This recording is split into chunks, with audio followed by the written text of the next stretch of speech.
కష్టం వచ్చినప్పుడు మనకు అన్నం పెట్టిన వాళ్ళను మనం దలుచుకోవాలి, మనం నిలబెట్టుకోవాలి.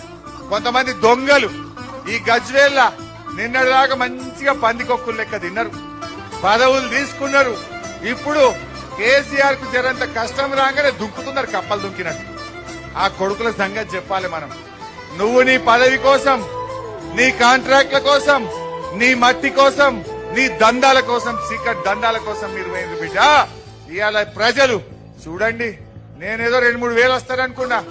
ఈ ఒక్క జగదేవ్పూర్ లో ఇసుకేస్తే రాలనంత 10,000 మంది అన్నాదమ్ముళ్ళు అక్కా చెల్లెళ్ళు వచ్చి ఇంత పూర్వ స్వాగతం చెప్తా ఉంటే, ఇగో ఇది ప్రేమ, ఇగో ఇది దయగల్ల గుణం.